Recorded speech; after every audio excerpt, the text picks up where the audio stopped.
News 18 India. पड़ोसी मुल्क पाकिस्तान की खबरों के साथ करते हैं, क्योंकि आज पाकिस्तान में आम चुनाव है। वहां की संसद की 266 सीटों के लिए सुबह 8:30 बजे से वोटिंग शुरू होगी और शाम 5:30 बजे तक वोटिंग जारी रहेगी। बैलेट पेपर के जरिए वोट डाले जाएंगे। मतदान खत्म होते ही वोटों की गिनती आज ही शुरू कर दी जाएगी और कल आधिकारिक तौर पर जो नतीजे होंगे उनका ऐलान कर दिया जाएगा।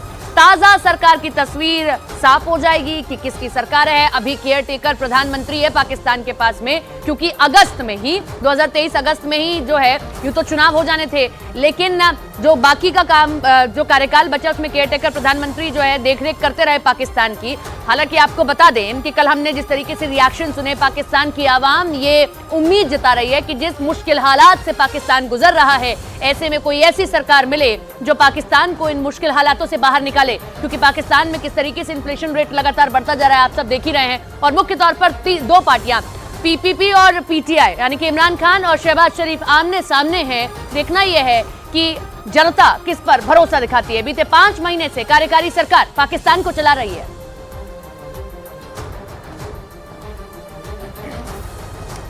तो देखिए, पाकिस्तान की सियासत में हमेशा उथल पुथल मची रही है और इसका सबूत यह है कि 76 साल के इतिहास में वहां के ये 12वें आम चुनाव हैं। और ग्राफिकली हम समझाने की भी कोशिश करते हैं, जिनके लिए 44 पार्टियों में मारामारी लगातार लगी हुई है। देखिए, पाकिस्तान में किसकी बनेगी सरकार, क्योंकि आज वोटिंग शुरू होनी है। 44 पार्टियां चुनाव लड़ रही हैं। पीएमएलएन यानी कि पाकिस्तान मुस्लिम लीग, पीपीपी और पीटीआई, पाकिस्तान तहरीक-ए-इंसाफ, नवाज शरीफ और इमरान खान के बीच यहां पर सीधी टक्कर जो है वो देखी जा रही है। पहले पाकिस्तान के पूर्व प्रधानमंत्री नवाज शरीफ की पार्टी पीएमएलएन यानी कि पाकिस्तान मुस्लिम लीग, दूसरी मुख्य राजनीतिक दल है पीपीपी बिलावल भुट्टो की, पाकिस्तान पीपल्स पार्टी। वहीं तीसरी पार्टी आपको बता दें जेल में बंद है पूर्व पीएम इमरान खान, उनकी पार्टी है। लेकिन तहरीक-ए-इंसाफ भी जो इनकी पार्टी है वो अब लगातार जो है ये बताया जा रहा है कि यहाँ पर जो है झुकाव लोगों का ज्यादा नजर आ रहा है। सिंपैथी वोट मिल सकते हैं। हालांकि जेल में कैद होने की वजह से इमरान खान के चुनाव लड़ने पर बैन है और उनकी पार्टी के उम्मीदवारों से उनका चुनाव चिन्ह भी छीन लिया गया है। यानी कि इमरान खान की पार्टी के नेता निर्दलीय के तौर पर चुनाव लड़ रहे हैं। ऐसे में पीएमएलएन मजबूत दिख रही है। नवाज शरीफ के 4 साल के बाद लंदन से लौटने के बाद उनकी पार्टी के सितारे बुलंद हैं।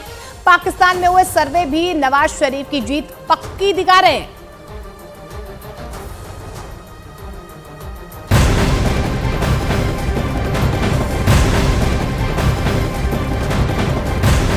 पाकिस्तान को नई सरकार मिले, ये राह इतनी आसान नहीं है। कई रोड़े हैं इस रास्ते